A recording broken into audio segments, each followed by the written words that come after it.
안녕하십니까, 이진우입니다. 미국의 텍사스 하면 일단 서부 영화 떠오르고요. 또 텍사스산 중진류 할 때 텍사스도 여기였구나 라고 떠오르고, 천연가스, 목화 이런 다양한 자원이 풍부한 땅으로 알려져 있죠. 그런데 이 텍사스와 여기에 또 비슷한 느낌을 주는 캘리포니아도 과거에는 미국 땅이 아니라 멕시코 땅이었다가 두 나라가 전쟁을 치른 후에 지금의 미국 땅이 됐다고 합니다. 이 과정에서 우리가 가끔 씹는 껌이 탄생했다고 하는데요. 오늘 역사 속 경제 이야기 시간에는 이 텍사스 지역에 얽힌 역사적 장면들 하나하나 재미있게 살펴보겠습니다. 어떤 현상을 종합적으로 파악하기 쉽게 숫자로 나타내는 거, 이걸 통계라고 하죠. 이 숫자를 어떻게 해석하느냐에 따라서 정책이 달라지기 때문에 통계를 다루는 일은 굉장히 중요한데요. 간혹 통계의 오류나 조작, 왜곡 같은 문제들이 생기기도 합니다. 오늘 체크리스트 시간에는 이런 문제들을 집중적으로 다룬 숫자를 읽는 힘이라는 책을 함께 읽어보겠습니다. 손에 잡히는 경제 플러스 광고 듣고 시작합니다. 멕시코인들은 미국의 텍사스, 캘리포니아를 지도에서 바라보면 참 마음이 쓰릴 것 같습니다. 이게 원래는 멕시코 땅이었다고 하는데 어쩌다가 미국 땅으로 편입됐는지, 또 그 사이에는 어떤 이야기들이 얽혀 있는지 역사 속 경제 이야기 시간에 살펴보겠습니다. 역사 스토리텔러 썬킴 씨 나오셨네요. 어서 오십시오. 안녕하십니까, 썬킴입니다. 예, 멕시코가 옛날에는 굉장히 땅이 많았네요. 지금도 뭐 땅이 작은 나라는 결코 아닙니다만. 지금 알래스카를 제외하고 미 본토에서는 가장 영토가 큰 주가 텍사스주죠. 텍사스주죠. 예, 그 땅이 원래는 멕시코 땅이었다. 멕시코 땅이었었죠. 네. 이제 혹시 뭐 이 방송 듣고 계시는 그 힙합 하시는 분, 우리 이 기자님도 힙합 하시나요? 수팝? 힙합. 예. 아니 그 가끔씩 이제 랩 하시는 분들 그 용어 중에 맥잡이라는 말을 쓰시는데 그 쓰지 마시라고 제가 방송에서 좀 당부 말씀드리는 게, 그 원래는 캘리포니아랑 텍사스가 멕시코 땅이었지 않습니까? 예. 그러니까 멕시코 원주민들도 많이 지금 현재 살고 있거든요. 근데 이제 백인 주류 사회에서 진출을 못하다 보니까 약간 허드렛 일을 많이 좀 하고 계세요. 그래가지고 이제 뭐 경제 방송이니까 맥도날드 같은 데서 뭐 청소일도 하시고 이런 일들 많이 하시거든요. 예. 그런 멕시코인들, 그 스페니쉬와 히스패닉을 비하하기 위해서 맥도날드에서 일을 하는 사람이라고 해서 맥잡이라고 부르는데, 네. 그거를 이제 힙합 하시는 분들이 좀 쓰시는데 쓰지 않으시는 게 좋을 것 같습니다. 속뜻은 그리 좋은 뜻은 아니다. 아니다 이거죠. 네. 참고하겠습니다. 텍사스가 일단 무슨 뜻인지 아시나요? 텍사스요? 네. 그렇게 물어보면 그럼 부산은 무슨 뜻입니까? 가마부자의 산산자. 가마처럼 푹 빠져 있다고 해서. 예. 그 원래 텍사스 이제 무슨 뜻이에요? 텍사스의 원래 그 원주민 말로 친구가 이제 텍사인데 나중에 그거를 이제 복수 어미 s가 붙여버려가지고 친구들, 그 텍사스가 된 건데. 저기서 산 넘은 그 친구들, 친구들, 텍사 이런 그런 네. 그런 느낌이었군요. 그러니까 원래는 멕시코 땅이었습니다. 텍사스가. 네. 그 엄청난 땅이 멕시코 땅이었는데 1822년에 갑자기 독립을 해버려요. 누가요? 멕시코가. 그 중남미에 있는 국가들이 1800년대 초반에 일제히 갑자기 독립을 하기 시작하는데 그 이유가 뭐냐면 1800년대 초반에 유럽 대륙을 보면은 갑자기 나폴레옹이라는 인물이 등장하면서 네. 유럽을 박살을 내고 있었지 않습니까? 당연히 이제 그 스페인과 포르투갈도 이제 나라가 없어졌죠. 그 남미에 있는 그 중남미 국가들의 입장에서 봤을 때는 종주국이 사라져 버린 거예요. 스페인이 없어졌네, 종주국. 포르투갈이 없어졌네.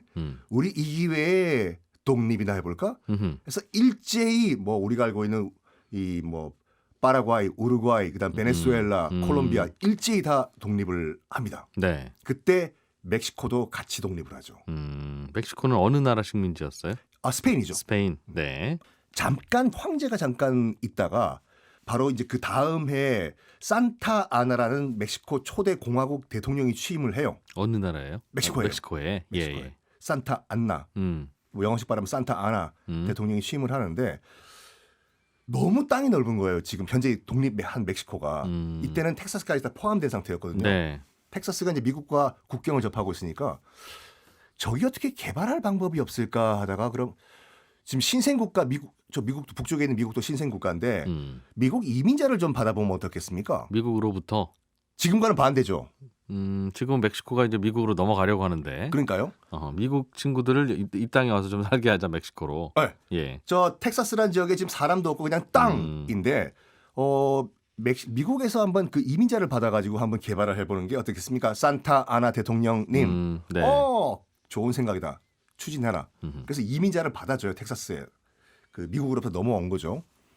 근데 점점 미국 이민자들의 숫자가 증가하다 보니까 텍사스에 있던 멕시코 현지인들보다 미국 이민자 수가 더 많아져 버린 거예요. 이게. 그리고 그들이 어떤 그 산업을 했냐면은 미국 남부에 있는 똑같은 목화 산업을 농장을 운영을 했는데 그렇겠죠. 예. 일손이 모자란 거예요. 그렇지. 목화밭은 일손 많이 필요하죠. 목화가 이게 굉장히 손이 많이 들어가거든요. 뭐든지 농사는 손 많이 가요. 농사 많이 지어보셨죠? 뭐 하여튼 많이 가요. 그래가지고 이 텍사스에 들어와 있던 미국 이민자들이 똑같이 못된 짓을 한 거예요. 흑인 노예들을 수입을 해온 거죠. 흑인 노예들을 멕시코를 갖고 들어와가지고 네. 거기서 이제 그 목화 따게 만들었는데 당시 이제 그 흑인 노예제 자체가 멕시코에서 불법이었거든요. 그래서 산타 아나 이 멕시코 정부가 경고를 줬죠. 그 텍사스에 있는 미국인 이민자들 거기 노예 다시 미국으로 돌려보내라고 불법이라고. 원래 미국으로 옮겨왔던 노예들을 다시 텍사스로 데리고 온 거예요. 그렇죠. 텍사스에 살게 된 미국인들은 그 미국 남부와 똑같이 살게 된 거예요. 네, 예. 생활 방식이. 듣겠습니까? 그 농장주들이? 어렵다고 하겠죠. 웃기지 말라고. 네. 그럼 우리 보고 여기 장사 그냥 접으란 말이냐고. 흑인 노예들 없으면 여기서 목화 못 키운다고. 빨리 흑인 노예는 미국으로 돌려보내라고. 싫다고. 너희들이 물어줄 거냐. 그래? 산타아나 대통령이 1836년에 흑인 노예 금지령을 딱 내려버려요. 특히 텍사스예요. 한 번 더. 예. 몇 월 며칠까지 흑인 노예들을 다시 미국 본국으로 다시 안 돌려보내면 전쟁이다. 일단 대부분의 그 농장주들 텍사스에 있던 미국인 농장주들은 겁을 먹고 돌아갑니다. 그렇지만 일부 뭐라고 할까 강경론자라고 해야 되나? 예. 끝까지 우리는 죽으면 죽었지 여기서 떠나진 않겠다. 그래서 186명이 한 요새에 딱 모여요. 186명? 186명의 예. 미국인 농장주와 가족들이 예. 한 요새에 들어가 가지고 우리는 못 떠난다. 이제 여기 멕시코 땅 텍사스는 우리의 고향이다. 차라리 우리를 죽여라. 터볼 때가 당연히 가죠. 예. 그 멕시코 산타아나 대통령은 그래? 그럼 우리가 정부군을 끌고 가가지고 혼을 내주겠다. 네. 포위를 해요. 요새를. 예. 나와라. 거기는 우리 원래 멕시코 땅인데 너희들 뭐 하냐고. 막 미국 돌아가라고. 싫다. 우리 여기서 죽겠다. 그래? 공격. 해서 안타까운 얘기지만 끝까지 저항하던 186명의 미국인들은 그 요새에서 다 전멸을 하거든요. 네.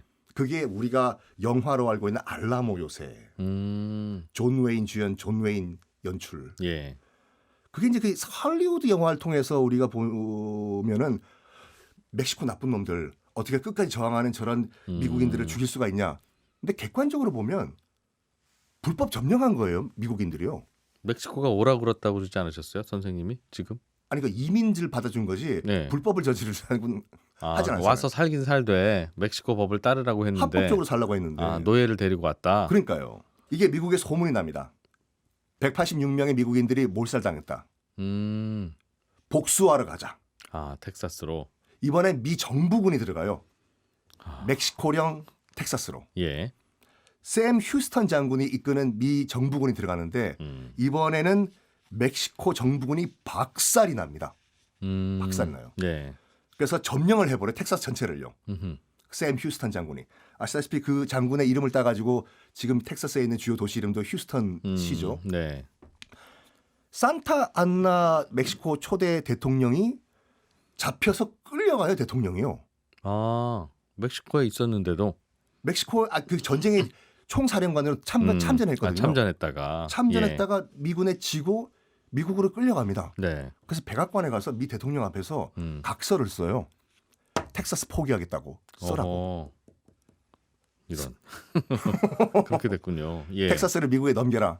그래서 그 산타 안나 대통령은 미국에 넘기지 못하겠고 독립은 시켜주겠다. 텍사스를 독립을 시켜주겠다. 미국 땅도 아니고 멕시코 땅도 아닌 걸로 남겨두자. 네. 거기까지는 서명하겠다. 그거라도 서명하시라고 서명을 해요. 네. 그래가지고 1836년 전쟁 이후에 1845년까지 텍사스 공화국이라는 게 생겨요. 미국도 아니고 멕시코도 아닌. 실제로 텍사스 리퍼블릭이 생기는데 나중에 혹시 여러분 그 텍사스 지금 미국에 가시면은 네. 깃발이 3개 걸려 있거든요. 성조기, 미국 남북이 남북 전쟁 때. 네. 그다음에 텍사스 리퍼블릭, 텍사스 공화국기. 아. 그러니까 많은 분들이 저 깃발은 뭐야? 자기야? 그 저 깃발은 텍사스 공화국기야. 그렇게 말씀하시면 결혼하신다니까요.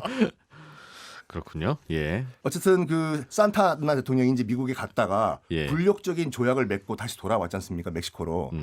여론이 상당히 안 좋아져요. 매국노다. 나라 팔아먹은 대통령이다. 그래가지고 정계에서 쫓겨납니다. 멕시코 정계에서요. 네. 어쩔 수 없이 굴욕적이지만 다시 미국 뉴욕으로 가가지고 이게 그 재기를 노리는데 미국 뉴욕에 도착한 산타나 대통령이 뭐라 하냐면 미국에 있는 모든 언론 기자들 다 모은 다음에 이 인터뷰를 해요. 나는 억울하다. 난 여기서 다시 재기하겠다. 나에게 정치 자금을 좀 모아달라. 날 도와달라. 이런 식으로 기자를 이제 만나는데 그 기자 중에 한 명이 토마스 아담스라는 기자가 있었거든요. 네. 산타 안나 전직 대통령이죠. 딱 그 뉴욕 시내에서 인터뷰를 하고 있는데 뭔가 질겅질겅 씹고 있는 거예요. 그 대통령이 네. 예. What is that? 음. 물어보니까 이거 멕시코 원래 원주민들이 씹던 건데 우리 스페인 정복자들도 씹었다. 이거 씹으면은 긴장도 해소되고 입안도 구강 청결도 유지하고 좋다. 그거 뭐냐고 했더니 중남미에서 나는 사포딜라라는 나무가 있는데 네. 거기에 즙을 응고시킨 건데 아. 이걸 먹을 필요는 없고 한번 씹어보시라고 당신도. 아하. 예. 기자 양반. 예. 씹어보니까 괜찮아요 이게요. 느낌이 느낌. 식감이. 그래서 우리 기자님도 저랑 같은 연배시니까 아시겠지만 멕시코 치클처럼. 그 치클. 그래서 멕시코 그 사포딜라 나무에서 나오는 즙 이름이 뭐냐? 치클이다. 그럼 치클을 씹으시는 거냐고. 요거 그 기자가 인터뷰하다가 인터뷰는 됐고 요거 내가 미국에서 사업하면 할 수 있게 좀 허락해 줘 달라고. 예. 그럼 내가 돈 많이 벌어 가지고 정치 자금 대주겠다고. 서로 윈윈하는 거잖아요. 그러시라고. 이분은 정치 자금이 필요하고. 그러니까요. 미국 기자는 안 그래도 기자하기 싫었는데. 그게 좋은 직업을. 껌 장사를 해보고 싶고. 이게 딱 보이는 거예요. 돈이 이게요. 예. 그래가지고 당장 정말 기자를 그만두고 이거 가지고 이제 껌 사업을 벌이는데 일단 처음에 그 멕시코 치크를 딱 씹어보니까 무맛. 맛이 아무것도 없죠. 아무것도 없는 거예요. 여기 이제 향신료를 집어넣었어요. 그 기자님이. 예. 토마스 아담스 기자님이. 예. 이거 괜찮겠다 해서 쫙 한번 시제품을 뿌렸는데 의외로 반응이 안 좋아요 이게요. 처음 씹어보는 식감이기 때문에. 네. 어떡하지 하다가 역시 최고의 시장은 어린이 시장이다 해서 동네 까까 가게 가가지고 과자 가게 저기 주인 아저씨 아이들이 와가지고 사탕 살 때 요거 하나 덤으로 공짜로 끼워주십시오. 돈 안 받으시고 일단 홍보 시즌이니까 아이들 사탕 살 때 꼭 이거 끼워주세요. 아이들이 먼저 씹은 거예요. 아저씨 사탕 주세요. 이거 한번 먼저 씹어봐라. 뭔데요? 치클이다. 아이들이 씹어보니까 이 괜찮다. 그래서 아이들이 이제 거기 아이들 사이에서 먼저 폭발한 거예요. 아빠 요거 사주세요. 이래서 토마스 아담스는 본격적으로 1871년에 토마스 아담스 뉴욕 추잉검 컴퍼니라는 회사를 만들고 우리가 알고 있는 추잉검을 처음으로 만들기 시작했습니다. 그 전에 또 껌이라는 건 있었나 봐요. 그 전에 있던 껌은 네. 그러니까 미국은 아니라 중남미 지역에서 이 멕시코 원주민들과 그다음에 스페인 정복자들이 그걸 치크를 씹었다고 해요. 그러니까 그거를 상품화 시킨 거는 미국인데 그래가지고 아직까지 미국과 멕시코가 영토 분쟁뿐만 아니라 이 껌의 원조 가지고도 지금 싸우더라고요. 그거야 그냥 당신들이 원조 해 하면 되지. 아니 그 싸우더라고요. 원래 껌은 그 치클은 멕시코산인지 모르겠지만 예. 상품화 시킨 거는 미국이다. 뭔 소리냐고. 우리 멕시코가 없었으면 토마스 아담스도 없었다고. 둘이 싸운다? 그 1910년대 그 풍선껌 얘기도 말씀드리면은 예. 토마스 아담스가 이제 껌 컴퍼니를 만들었잖아요. 그런데 그 신축성을 발견하고 이거 가지고 풍선을 만들면은 아이들한테 정말 대박이 날 것이다. 재밌었겠네요. 그거. 라고 생각한 사람이 그 껌 회사의 누구였을까요? 직원이었겠지. 직원인데 예. 의외로 그 회사의 회계 담당 회계사였어요. 아. 너무 숫자만 보다가 지루하다 보니까 그리고 회계 담당은 1년 내내 일하지 않아도 돼요. 회계 시즌이 있으니까. 저희 자영업자 같은 경우는 지금 5월 달이죠. 네, 되게 그때만 막 바쁘고 나머지 한가할 때는 이 껌을 이렇게 만들어 볼까 저렇게 만들어 볼까 상상할 수 있죠. 그래가지고 어차피 이게 아이들부터 시작한 거기 때문에 아이들한테 조금 더 이 껌을 신축성 있게 만들어가지고 풍선을 불게 만들면은 대박 네. 나겠다 해서 그 회계사가 이 풍선껌을 1910년도에 개발을 했는데 예. 껌들이 대부분 다 일반적으로 분홍색이지 않습니까? 그런가요? 특히 풍선껌은. 씹다 보면 그렇게 되죠. 예. 왜냐? 당시에 이 토마스 아담스 뉴욕 추잉껌 컴퍼니에서 식용 색소를 개발했는데 식용으로 만들 수 있는 색소가 딱 분홍색 하나밖에 없었습니다. 치클에다 넣을 색소가. 네. 그리고 하나만 더 말씀드리면은 예. 많은 분들이 저기 미군 병사들 약간 건방지게 껌을 씹고 다닌다 약간 오해들을 하시는데 미군 군용 전투 식량에는 껌이 반드시 들어가요. 왜냐하면 전투할 때 긴장감도 해소하고 예. 이를 닦지 못하니까 이걸 씹으면서 구강 청결을 유지하라라고 해서 이 크레이숑이 반드시 이 껌은 들어가는데 미군 군율에 정확하게 나와 있는 게 뭐냐면 비전투 시에는 껌을 씹지 못하게 딱 돼 있다 나와 있어요. 총 쏠 때만 씹어라. 전투할 때만 껌을 씹을 수가 있어요. 아. 그래서 약간 우리가 드라마나 영화 보면 길거리 걸어가는 미군들이 질겅질겅 껌 씹는 것은 고증이 잘못된 그건 안 겁니다. 된다. 그럼 사격 그럴 때 그러면 이제 껌을 주변에 수건해서 입에다 넣읍시다 이런다고요? 그렇겠습니까? 사격하기 전에 먹겠죠. 네. 그 싸우러 갈 때. 싸우러 갈 때. 네. 실제로 이제 실탄 장전하고 나면. 네네네. 그런 또 깊은 사연이 있었군요. 그래서 그럼 텍사스는 그 이후로는 미국 땅이 된 거예요? 독립을 했다가 텍사스 리퍼블릭이었다가 독립을 했다가 1845년에 예. 독립을 했다가 자발적으로 미 연방에 가입을 합니다. 그래가지고 미국의 한 개의 주가 되죠.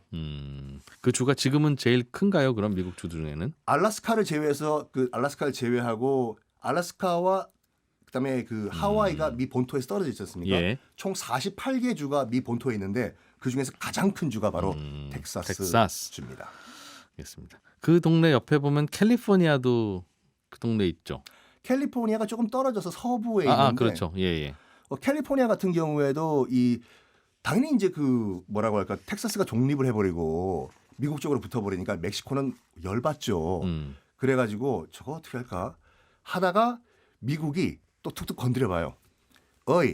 텍사스도 넘겼는데 옆에 있는 캘리포니아도 당시 멕시코 땅이었거든요. 칼리포니아도 우리 미국에 넘기지 그래. 돈 줄게. 정신 나간 소리 하지 말라고. 이건 못 넘긴다고. 네. 그래 공격 해가지고 1847년도에 그 악명 높은 미 멕시코 전쟁을 벌여가지고 멕시코 시티가 점령당해요.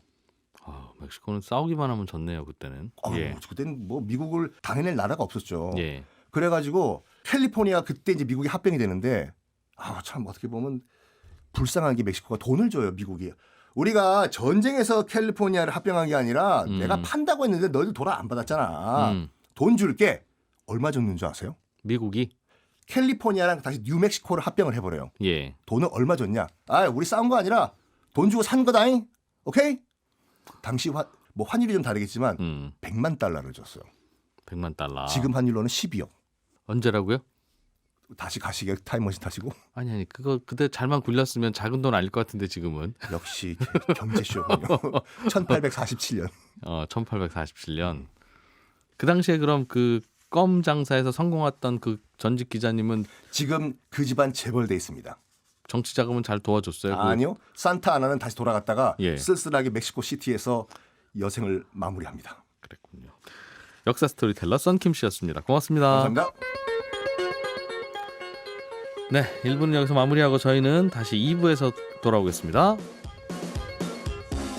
경제 분야에서는 특히 통계와 숫자를 많이 사용하는데요. 이 통계와 숫자는 복잡하고 어렵기도 하지만 또 너무 믿어도 문제가 되고 그렇다고 불신해도 좀 문제가 되고 참 이거 어떻게 해야 될지 늘 고민입니다. 오늘 체크리스트 시간에는 이런 고민을 하는 분들이 많았나 봐요. 이런 사례들과 함께 통계를 어떻게 바라보고 해석해야 될지를 다룬 숫자를 읽는 힘이라는 책 함께 읽어보겠습니다. 김치형 경제뉴스 큐레이터 나오셨습니다. 어서 오세요. 네, 안녕하세요. 네. 오늘은 통계와 관련한 책이네요. 숫자. 네. 저도 숫자 별로 안 좋아합니다. 네. 그래서 이 책을 더 손에 쥔 것 같긴 한데요. 예. 경제 기사나 우리가 주식 투자 또는 경제 활동할 때 숫자를 맞닥뜨리지 않을 수가 없잖아요. 어떻게든 활용을 해야 되고 잘 활용하면 또 돈이 된다라고는 하는데 이 책을 통해서 저희가 숫자나 통계를 볼 때 어떤 기준으로 봐야 되는가 그리고 어떻게 해야 오류를 덜 보거나 또는 내가 오류를 예. 만들지 않는가에 대해서 이 책이 한 18가지 정도의 기준을 제시하고 있거든요. 같이 한번 읽어보면서 그러니까 재밌는 사례들도 좀 있어서요. 숫자 장난들의 케이스 보면서 네. 하나하나 좀 들여다본다 이거군요. 네, 맞습니다. 이 책의 저자는 어디 교수님입니까? 네, 게리 스미스라는 교수시고요. 예. 뭐 경제학과 교수인데 음. 본인이 원래 약간 스포츠 쪽에 관심이 좀 많으시더라고요. 그래서 네. 스포츠 통계들 숫자들 많이 나오지 않습니까? 그러니까 그 부분에 대해서 여러 가지 오류를 지적하거나 연구 네. 논문을 많이 쓰신 분인데 그걸 이제 경제 분야까지 같이 금융 분야 이런 데까지 확대해서 설명을 좀 하고 있습니다. 예. 그래서 이제 이분이 얘기한 것 중에 요즘 이제 저희가 코로나 팬데믹 과정을 거쳤으니까요. 팬데믹과 관련된 뭐 비슷한 얘기가 하나, 백신과 관련된 얘기가 사례가 하나 나옵니다. 그래서 예. 그 얘기부터 좀 먼저 해드리는데요. 예. 데이터를 조작해서 문제를 일으키는 사례, 그러니까 우리가 보여지는 통계가 조작될 수 있고 연구에 들어가 있는 통계들도 조작될 수 있다라는 걸 이 사례를 통해서 얘기를 하는데요. 과거에 이제 영국의 의사 앤드류 웨이크필드라는 사람이 홍역이나 볼거리, 풍진을 예방하는 MMR 백신이라는 게 예. 자폐증을 유발한다라는 연구 논문을 발표를 하게 됩니다. 그래서 이게 굉장히 사회적으로 큰 방향을 일으키고요. 그래서 예. 백신에 대한 불신이 엄청 커지죠. 저희도 이제 코로나 백신 초기에 예. 언론 지상에 뭐 그 부작용이라든지 이런 얘기들이 굉장히 많이 나가면서 예. 좀 그런 불안감들을 많이 느꼈지 않습니까? 근데 어쨌든 이 당시에도 그런 일이 있었고요. 이후에 이제 이 웨이크필드라는 의사의 실험에 대해서 반복적인 실험들을 다른 사람들이 계속하면서 네. 이게 자폐증하고 전혀 관련이 없음이 이제 밝혀지기 시작하고요. 특히 자세히 뜯어보니까 웨이크필드가 주장한 연구 논문에 사용된 데이터가 국립보건원의 공식 의료 기록과 일치하지 않는다는 사실이 나중에 알려지게 되고 그리고 심지어 이 MMR 백신과 소송을 벌이던 변호사 집단에서 이 웨이크필드라는 의사에게 예. 연구 지원금을 대고 있었고 또 본인도 대체 백신을 준비하고 있었던 사실이 알려지면서 굉장한 파문이 일었던 사건입니다. 그러니까 경쟁사가 될 수 있는 백신은 본인이 많이 개발하고 맞으면... 있었고 아. 그리고 또 그 원래 그 개발을 했던 회사하고 소송을 하고 있는 변호사들이 이 의사한테 연구에 대한 지원금도 주고 있었다는 사실이 드러난 거죠. 그러니까 의도적으로 데이터를 조작해서 일종의 불신감을 조장하는 연구 논문을 내놨다라는 얘기인데 네. 그럴 정도로 결국에는 이 데이터가 조작된 통계가 사회적으로 큰 영향을 미칠 수 있다. 실제로 이때 백신을 많이 안 맞아서 네. 수년간 홍역이나 볼거리, 풍진으로 많은 사망자가 나왔다고 하거든요. 아, 이거 위험하다고 생각해서. 네, 그래서 근데 이걸 어떻게 구별하죠? 이런 거 할 거면 이런 백신을 많이 맞은 그룹과 그렇지 않은 그룹을 비교해 봤더니 그렇지 않은 그룹에 비해서 많이 맞은 그룹에서는 자폐증 환자가 많더라. 뭐 그걸 갖고 와서 이제 했을 거 아니겠습니까? 네, 그거 그렇습니다. 자체를 조작했을 것 같지는 않고. 앞서 말씀드린 것처럼 국립보건원의 공식 의료 기록을 가져다 사용을 했다라고 했는데 예. 여기하고 데이터가 맞지 않았다는 거죠. 그러니까 그럼 근본 데이터 자체를 연관성이 있는 것처럼 조작을 했다는 얘기죠. 숫자 자체를 그냥 쓱쓱 바꾼 거네요, 네, 그냥. 그래서 세상에 나와 있는 모든 것들을 통계는 예. 조금 의심을 해봐야 된다. 일본 좀 의심병을 가져야 된다라고 얘기를 하거든요. 야, 이걸 속이면 어떻게 이걸 구별을 합니까? 이거는 사실- 속이지 않고 네. 그래도 뭔가 어떤 통계를 구성하는 방법이나 이런 해석에서 뭔가 오류가 있다면 그건 조심해야 되는데. 네. 그래서 이거는 이제 그러니까 데이터라는 게 우리한테 보여지는 숫자 자체를 너무 맹신하지 말아라는 극단적인 사례 중에 하나고요. 예. 두 번째는 이 교수가 또 하나 얘기하고 있는 게 요즘은 데이터를 너무 구하기가 쉬워서 이른바 빅데이터 세상이 도리어 더 데이터의 오류를 만드는 세상이다라는 얘기를 합니다. 그러니까 예. 몇 가지 그 사례로 이 빅데이터 세상의 함정에 대해서 조금 얘기를 하는데요. 이거에 대해서는 뒤에서 조금 더 제가 추가적으로 설명을 드리고 황당한 연구 사례를 한 가지만 더 말씀을 드리면 과거에 유명한 사람들은 죽음을 늦출 수 있다는 연구를 발표한 사람이 있습니다. 유명한 사람은 예, 자신의 죽음을 늦출 수 있다. 어떻게 해요? 1970년대 캘리포니아 대학의 사회학과 교수가 데이비드 필립스라는 교수가 이런 연구 논문을 발표를 했거든요. 예. 무슨 이런 연구가 있었는데 이 외에도 비슷한 연구가 또 있습니다. 유대인은 속죄일과 유월절 이후에 죽음을 연기한다라는 연구 논문도 있었고요. 중국의 노인 여성은 중추절 이후로 죽음을 연기한다. 비슷한 내용의 연구 논문들이 있었습니다. 그 중국의 할머니들은 중추절이면 중국의 추석인 것 같은데 네네. 추석 전에는 가능하면 안 돌아가시고 네. 그냥 필요하시면 추석 이후에 돌아가시더라. 중요한 날 이후에 자신의 죽음을 시일을 맞춰서 할 수 있다라는 연구가 있었고 실제로 데이터도 보면 거기 합당한 데이터들이 있었으니까 연구 논문이 발표가 되겠죠. 그래서 이제 이런 연구들이 있는데 이 연구를 분석해 보면서 데이터를 어떻게 사람들이 그러니까 모집단을 어떻게 마련을 하고 어떻게 해석하느냐에 따라서 이게 완전히 달라진다라는 사례로 얘기를 하거든요. 어떻게 조사를 했는데요? 미국의 연구 같은 경우에는 1970년도에 했던 연구는 미국의 역사백과에서 400여 명의 그 유명 인사의 사망일을 가지고 연구를 시작을 했어요. 언제 죽었느냐? 네. 예. 그래서 며칠 그 날? 사람이 태어난 생일을 기준으로 해서 사망일이 생일 전이냐 후를 놓고 네. 생일 후에 죽은 사람은 자기가 생일 후에 죽으려고 노력을 했구나라고 가정을 하고 데이터를 분석을 한 거고요. 네. 생일 전에 죽은 사람은 그런 의지를 갖고 있었음에도 일찍 죽었구나라는 가정하에 분석을 했더니 네. 대부분은 절반 이상이 생일 이후로 죽음의 날짜를 맞았더라. 그러니 어느 정도의 의지가 있었던 것으로 보인다라는 결과를 발표한 거죠. 사람이 죽는 날짜는 생일과는 전혀 무관한 날짜이라는 게 전제 조건인데 네네. 태어난 날짜 전후로 뭐 2개월이나 3개월을 뽑아보면 사망일이 전 2개월보다는 후 2개월에 많이 분포하더라. 네. 근데 이제 이거를 놓고 그 사람이 그 생일이라는 게 엄청 중요하냐 안 하냐의 문제는 아니고 네. 일단은 데이터가 그렇게 나왔으니까 우리가 그렇게 해석할 수도 그렇죠. 있는데 그렇죠. 돌아가신 분한테 다시 물어볼 수는 없으니까. 네네. 문제는 뭐냐면 여기서 사용했던 이 모집단이라는 거 있잖아요. 예.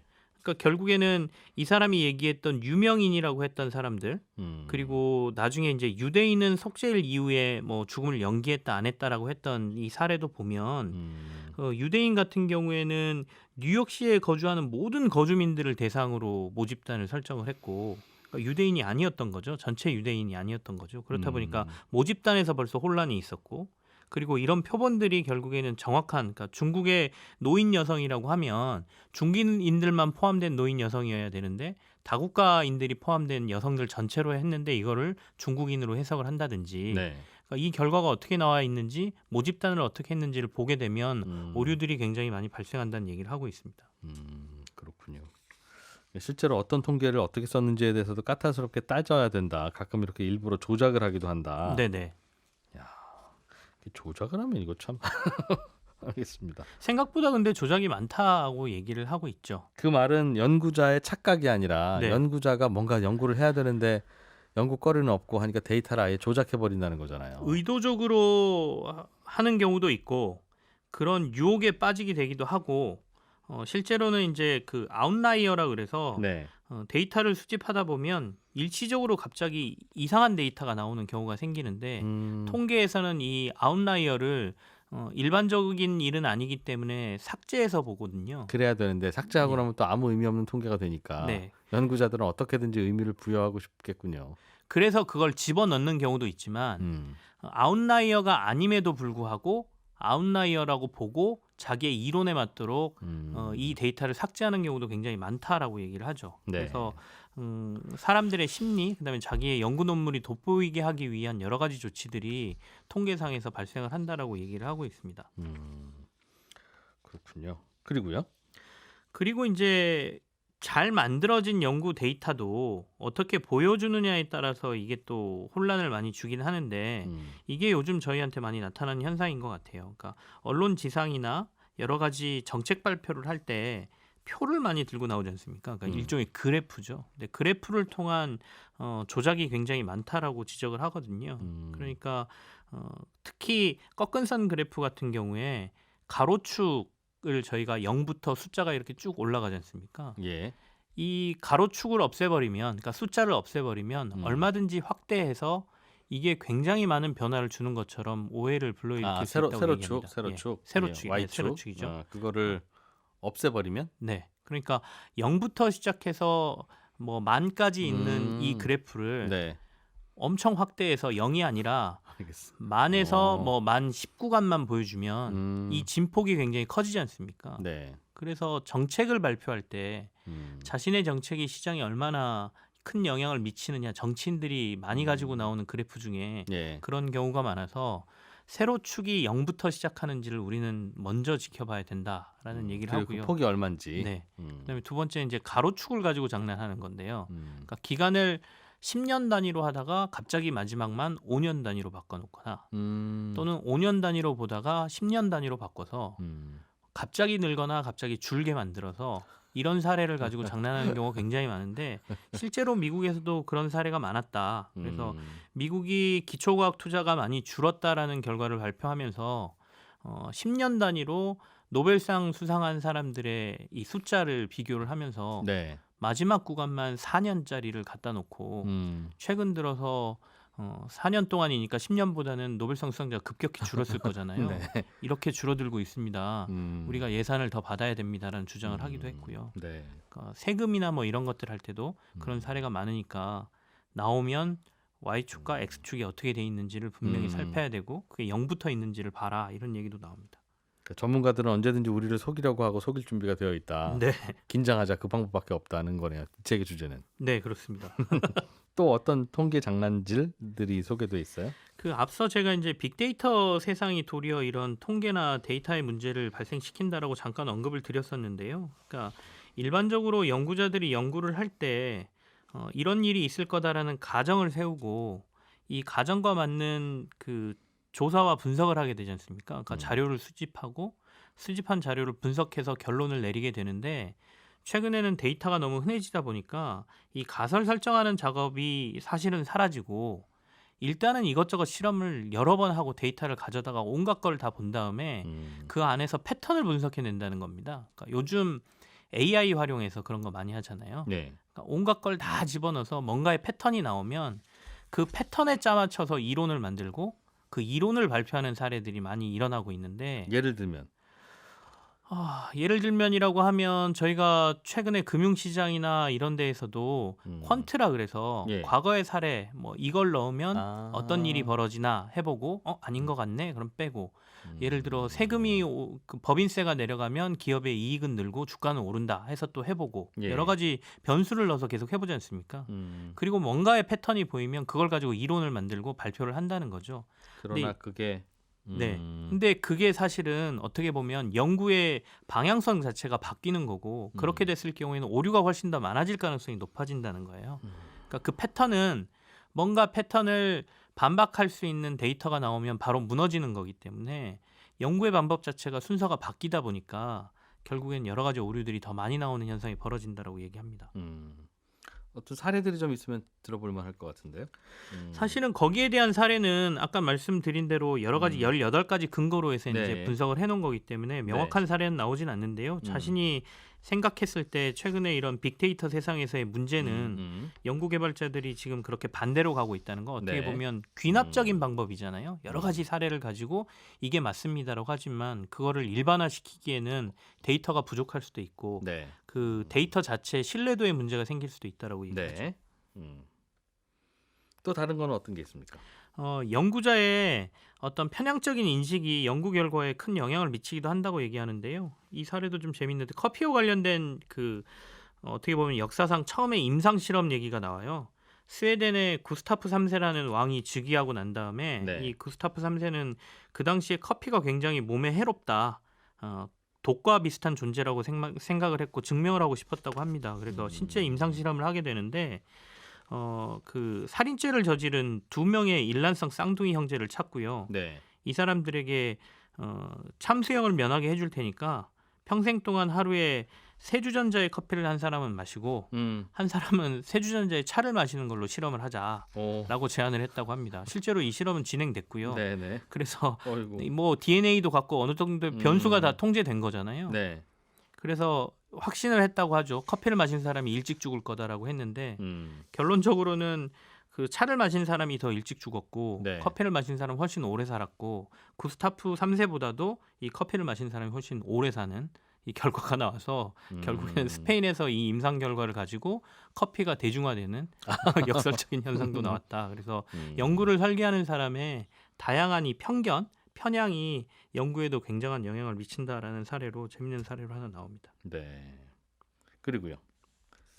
이제 저희가 기자 생활할 때도 여러 가지 그 생각을 했던 건데요. 그러니까 데이터라는 게 어떤 기사를 쓸 때 주제를 그 뒷받침하는 중요한 근거가 되지 않습니까? 네. 그렇다 보면 아까와 비슷한 사례인데 제가 어떤 기사를 쓰기 위한 주제를 잡아놓고 그 주제에 맞춰서 이제 데이터를 끼워 넣는 경우가 발생하거든요. 많은 경우에 그렇죠. 그 유혹을 느낄 수밖에 없고요. 그러니까 뭔가 이 결론을 내려야 되는데 네. 그래서 세상의 모든 데이터가 그렇게 끼워 맞춰지는 경우가 많기 때문에 이 데이터에 대해서는 이 데이터의 실제 자료가 어떻게 나왔는지도 검증을 해봐야 되고 아까 말씀드린 대로 데이터의 표의 정확한 근거라든지 아니면 숫자라든지 이런 걸 보면서 논리적인 관계를 조금 살펴볼 필요가 있다라고 얘기를 합니다. 그래서 실제 연구부터 시작해서 기사까지 요즘에도 수많은 데이터들 그래프들이 기사에 등장하게 되는데요. 이런 부분에 대한 꼼꼼한 우리의 뭐라 그럴까요? 기준 같은 걸 좀 세워야 된다라는 게 이 책의 중심이라고 볼 수 있겠습니다. 네.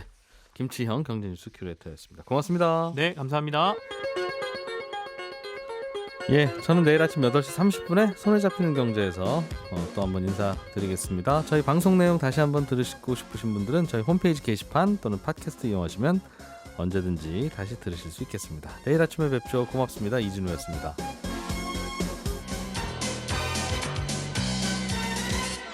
더 깊고 더 재미있는 경제 이야기 이진우의 손에 잡히는 경제 플러스